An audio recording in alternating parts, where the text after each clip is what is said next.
Welcome to the SDA Housing Podcast, brought to you by NDIS Property Australia.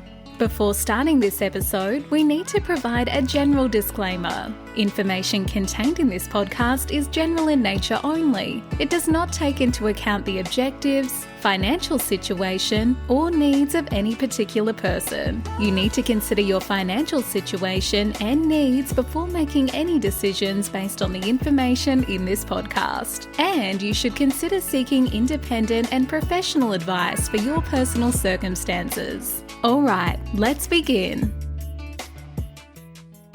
Hello everybody, my name is Minh and I'm your host for today from NDIS Property Australia, and you're listening to the SDA Housing Podcast, a show that explains, highlights, guides and brings awareness about all things SDA in this ever-changing NDIS world. Today we have a special guest speaker from Melbourne, an architect. His name's Henry, with a very unusual surname, so I won't pronounce it. I'll let Henry introduce himself. Henry, introduce yourself please. Thank you, Minh. Great to be here. I'm Henry Sgourakis from SGKS Architects from Melbourne, as you said. Tell us more about who you guys are, what you do, and your entry into the SDA world the last few years with regards to your developments and projects. Yeah, sure. So, look, we are a pretty diverse little architecture firm here in Melbourne, second-generation architect, and we work in all sorts of areas such as residential, multi-res, mixed-use, retail, and now over the last 3 years into SDA. So we do anything from 400 odd apartments up to down to, I should say, single dwellings throughout Melbourne and Australia. And we've been working the SEA side for approximately 3 years now, collaborating with some great people in the industry and helping our clients navigate many of the pain points of SDA. Pain points? That's an unusual word to use. Please elaborate what that means, please. Oh, look, there's a lot of pain points in anything now in development and construction. Anything from planning to just, construction costs. But we are very aware that SDA has a different set of rocks, as we call them, and just all the red tape, getting the right teams together, getting the correct information to be able to deliver the right product, and also kind of, I guess, avoiding some of the cowboys that are also in the industry. Oh, another unusual word. What's a cowboy mean? Oh, look, I don't want to offend anyone, but there's lots of different people trying to, deliver different types of SDA. But as time goes on, like in any market, the buyer is getting more educated, and there's certain product that probably doesn't do as well as it used to now that the area is, growing and becoming, maturing. And there are still people trying to deliver product that maybe is a bit outdated and trying to get on-sell that and also try and get people on board for certain projects that really just don't really work anymore with the current climate. Gotcha. So you're the new sheriff in town trying to get rid of all the cowboys then, right? No, not at all. I think every town needs a cowboy, but look, look, we're very happy with where we are sitting in the design space, but that's also only because we're working with great people, great partners in providers and SIL providers to then also educate us. So we work, collaboratively as a group to achieve the best result for our clients and also, social impact and the best product for participants as well. So you specialise in multi-res, a lot of SDA apartments in the marketplace for Melbourne. What makes a good project in terms of SDA apartments? I mean, describe the internals, externals, the amenities. What have you seen out there that, whether it's your jobs or other people's jobs, what have you seen out there that actually looks and feels right for the community? Well, look, it also depends on lots of factors there. It depends on location, obviously, is number one. As we say, rolling distance to a certain level of amenity so that people don't have to go too far to be able to live a good life and feel part of the community as well. So we have seen some products that maybe don't have the greatest of rolling distance, therefore aren't as attractive to the educated buyer or renter. And therefore those projects sometimes fail, sadly. And then you're left with more vacancy risk, I should say. So, but good projects are, location is number one. We are finding some people like to salt and pepper, 10 to 15 within the bigger projects. And there are other people that prefer to have a standalone, 8-pack or 6-pack, as we call it. But as we know, we don't know the end user until later in the project. So it is quite speculative and there is an element of risk. But just providing a really good level of amenity internally and in common spaces for the participants is really key now, a real point of difference. And also blending them in with other retail, other commercial, and also other tenants as well. So that's a part of a community. One of my contacts asked me this morning, and I said I'll ask you: is the apartments that you're working on, are they all Class 3 with fire sprinklers, or is there ever a Class 1 apartment for SDA? That's a great question. We're going through that today as well, because as you know, Minh, we're delivering our first finished product this week, 15 apartments within a larger project of around 40 apartments. Now, depending on the building surveyor, depending on the scale of the project as well, it can change the class, but the building surveyor is the one that does make that call. And some building surveyors are looking at it quite differently. So I think it depends on the scale of the project can determine the class as well. You didn't give me an answer, really. Let me rephrase it. A lot of people, being participants, providers, families, and promoters of this product, would agree that in a multi-res building, obviously it's hard to get out, obviously. So you would assume that there'll be fire sprinklers in all these apartments. But that's just an assumption based upon, as you say, the building surveyor. But the common sense approach says, well, why would you build a block of units or apartments in one 6-pack or 8-pack or even a high-rise without fire sprinklers whereby they can't get out or it's put it in danger? That's common sense, I guess, yeah.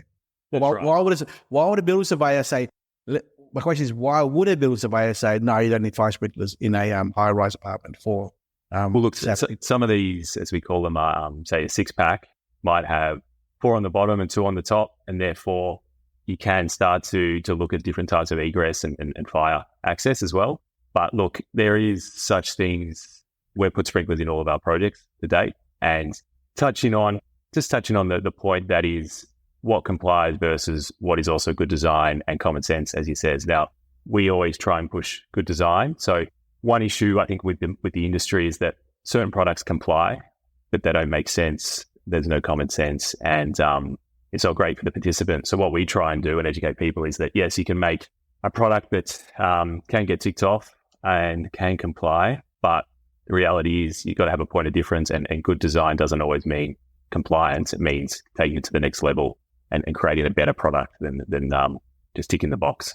So to answer your question, we have put sprinklers in all of our projects and we push that. Some of the smaller ones, I believe you may be able to get away without, but as you said, with an educated buyer these days, there's no reason why you wouldn't. And also you do get a little bit of extra rental return if you have sprinklers in the building. Gotcha. So the Preston project you're looking at the moment will be fire sprinklers in Class 3 there? Definitely. That's right. Gotcha. Yeah. My next question is, what are the areas around Melbourne that you are working on for pipeline product for SDA projects? Yeah, so being more in the multi-res and apartment projects, it does start to limit where we can sit. So we look at residential growth zones, mainly mixed-use zones, all within satellite cities and activity centres throughout Victoria. Now, generally, they're around stations, train stations, supermarkets, retail areas, some commercial hubs as well. And we do that because they're close to a good amenity of public transport, and as we say, rolling distance to a whole range of amenity for the participants. So some of the projects we have, people are bringing to us, and then some projects we're also scouting for different people in the industry through mandates that they require. So you mentioned to me in the past, Thomastown, Preston. What other areas around Melbourne are you reviewing at the moment or pipelining? Yeah, so what we're doing is we're essentially following train lines down to different areas. And so we're going east, southeast, north. So at the moment, we're also looking in Baronia and those sort of areas. So that's sort of southeast, also down into Frankston. As we do know, if it's a developer-driven project, then the land cost component is a huge portion of the project. So if you can get out to those other residential growth zones, which are on some of the other train lines through the south, as I said, Thomastown again in the north is a great one, all the way out to sort of almost Bacchus Marsh. You can go west as well. Sunshine's a great one where you can still get decent land prices in growth zones without going crazy, and you have that ability to do high density. So some of these areas you can quite easily do 6, 7, 8 levels, and you can pepper in SDA, or you can get smaller sites on the peripheral of the growth zone and, do your standalone 8 or 10 as well. So again, we look at anything that's within sort of 800 meters to a kilometre of a train line, and that's sort of where we start. But we are also getting asked now to look at sites further out because people do need other product as well. And it's as long as they're a bus line or disability tram line as well. But we are finding, we're doing quite a few in Baronia at the moment, which is a great spot. To our listeners out there who are listening, if you're a developer or investor looking at getting into more of a project's capacity, obviously there's more to just having a train line as a criteria. Obviously, look at government infrastructure spend. I mean, I know in Sunshine there's a big amount of money being spent for by the government in that local area there. I was there in Sunshine with your colleague, Frank, about 3 weeks ago, and I loved walking around with him, understanding the marketplace there, and him telling me that there's definitely more capacity for development there in the area for there. So government spend, amenities, hospitals, medical centres, train lines, that's the first, I guess, vetting criteria that you would have to consider as an investor or a developer yourself. But then also look at the SDA data. Henry, do you actually explore the data yourself at all, or do you rely upon external consultants to talk to you about data demand? Yeah, look, we do rely on our relationships with our providers and our still providers, because we have been told by more than one or two people that the data isn't always too up to date or accurate, but I'd love for someone to tell me otherwise. But we do use the data for sure. But sadly, apparently, it's not always accurate and conflicting with the live data, really.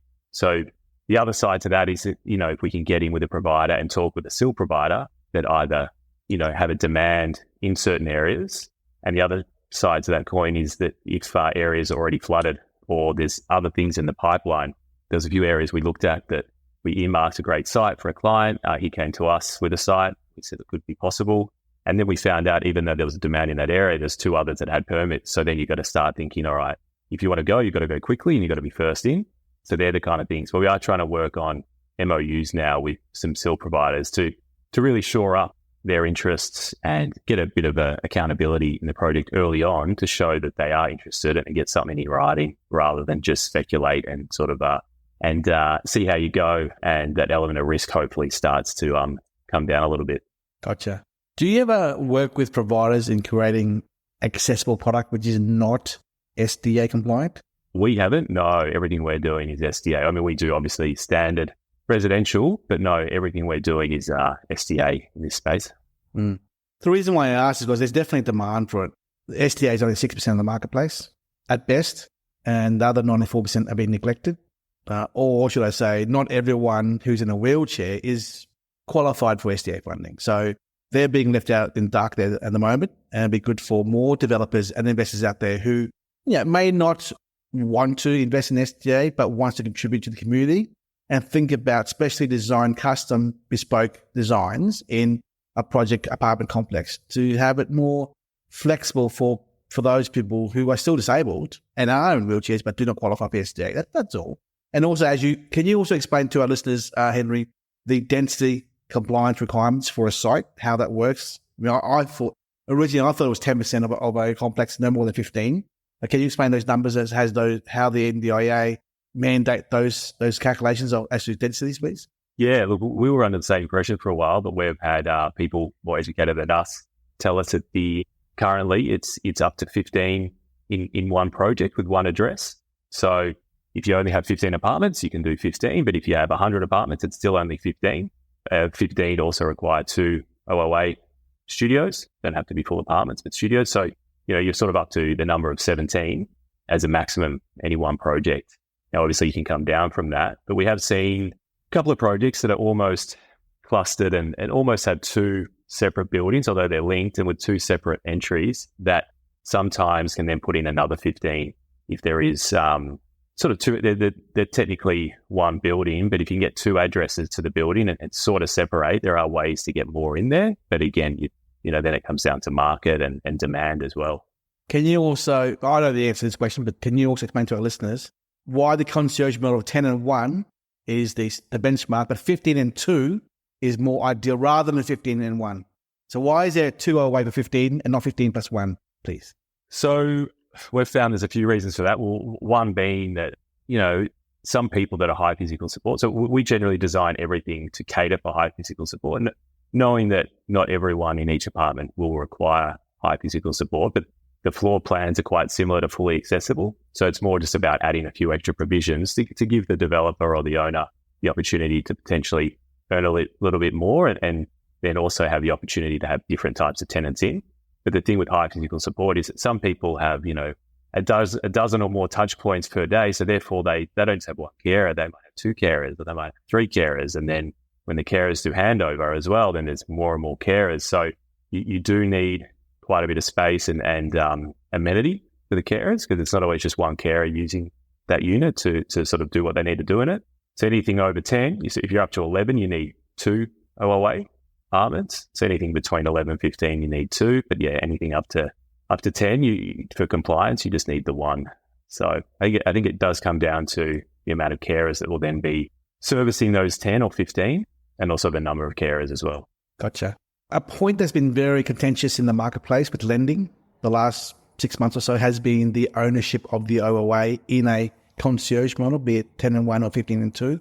The concern by the lenders are, what happens if someone sells off the OOA apartment, the one-bedroom apartment, and then makes the whole complex of SDAs negligible? Because to qualify for SDA funding, you have to have the on-site concierge OOA office. In your projects that you work on, do you wrap up or modify the bylaws or strata rules to ensure that the OOA, example, unless all owners of the apartments of SDA on the site approve of the sale of the OOA, it cannot be sold? And or all the apartment owners actually own 1/10 of the OOA. Are you seeing that? Are you talking about that kind of concept with your developers and investors?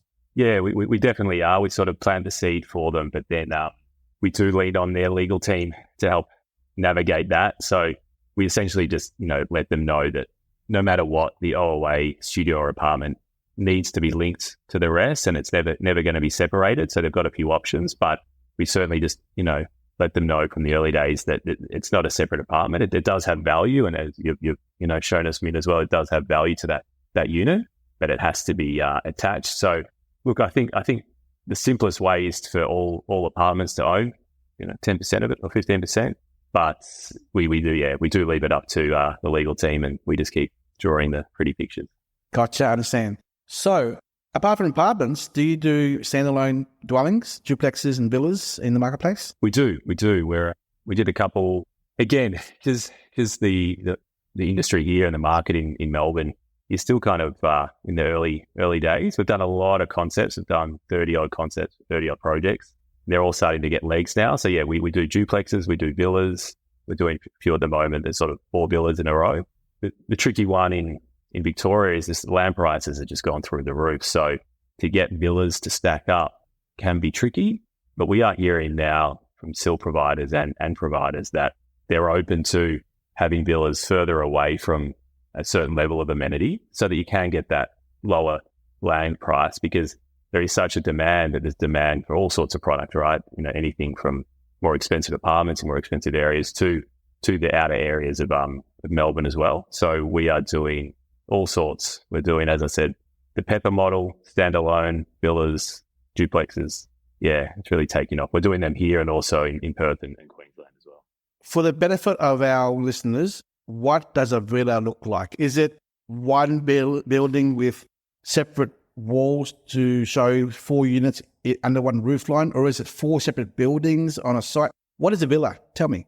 Yeah, well, that's a good thing, because we don't use the term villa in Melbourne. I've never used it until I started dealing with people from Queensland. So we're finding you can do either. It depends on the site. You can almost do row housing villa, as long as the site lends itself to that, and also the site constraints, planning overlays. It all has everything to do with it, and access to cars and where the cars are parked relative to the villa. So the good thing about separating villas is you can use the separation to park cars or outdoor area as well. So it is very site specific. So what do you call it if it's not called a villa? Oh, here we call it a townhouse. Oh. Yeah.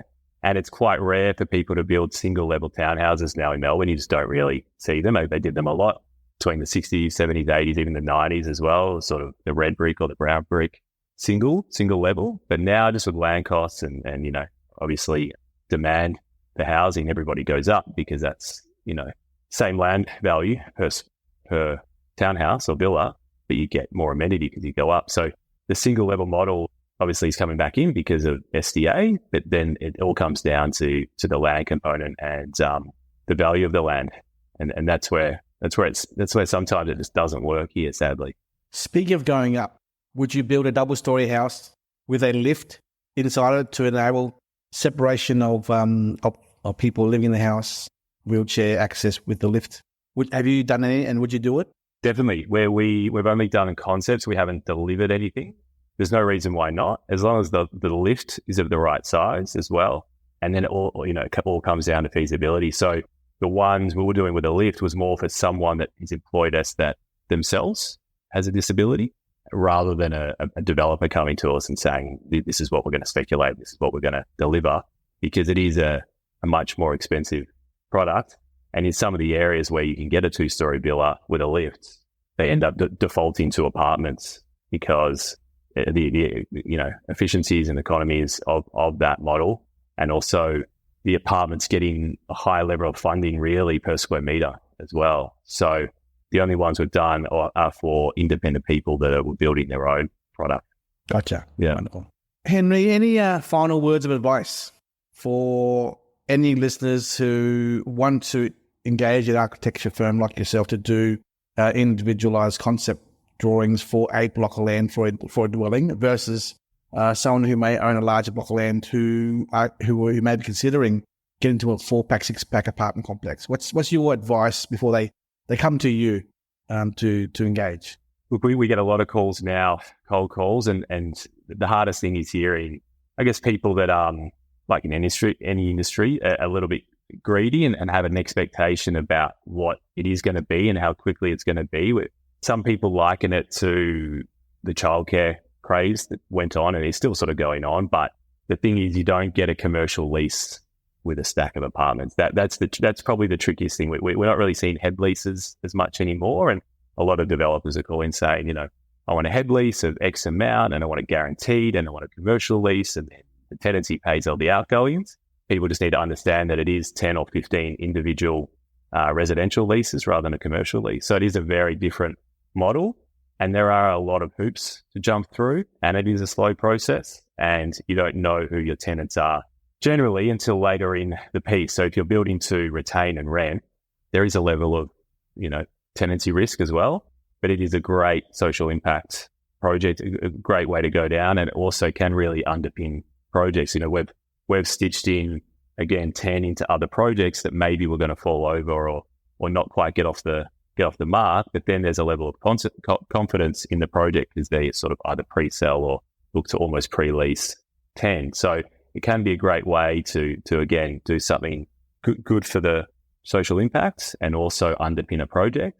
But all I would say is get ready for a fairly slow process. Planning, especially in Melbourne, is very slow. They're trying to change that around care and maybe speed up that process. I would just say, vet a few consultants. Like we enjoy it. We think we're good at what we do, but also there's a lot of people out there. Work with someone you can work with, and don't just do something just for compliance. Do something with a point of difference so that your product stands out to people looking for a good product. Wonderful words, Henry. If anyone wants to contact you, Henry, how can they contact your organisation, please? Oh, look, phone or email. Best email being info@sgksarch.com. Our website has a bunch of projects on it, a selection of it, not all of our SDA, but it has a portion, and that is just sgksarch.com. And on there you can find our contact details, or look us up, or give us a call and come in for a coffee and we can discuss the project needs. No worries. Well, for our listeners, if you're looking to meet Henry, you can also meet him at some of the conference events that are happening around Australia. You've been invited to a few little conferences and expos and seminars. What locations are they happening in? Look, they're happening all over. We're going to be doing some of the workshops and the conferences in Perth, in Melbourne, at this stage Sydney, and also Brisbane. Sadly, we can't make the Adelaide and Tasmania, but at the moment it's those dates throughout March, April and May, I believe. Yeah, wonderful. Well, if anyone wants to know more about the services of Henry, please contact him directly on the website, or otherwise call our office. We'll definitely be attending some of those events as well. We'll promote those events on our social pages as well. Henry, thank you so much for your time. Really appreciate it. We look forward to working with you in more detail with more up-and-coming projects that you are rolling out around Melbourne with our client base and our investors, developers and builders as well. And we hope that our listeners have really enjoyed understanding more of what goes in the background of creating a product for SDA in the Melbourne market. Thank you so much, mate. Pleasure. Thank you, Minh. We hope you enjoyed this episode. Please make sure you are subscribed and following us so you can keep in the loop with all of our upcoming episodes. We would really appreciate it if you could leave us a 5-star rating, a written review, and just share this podcast with those that could benefit. Until next time, catch you on the next episode.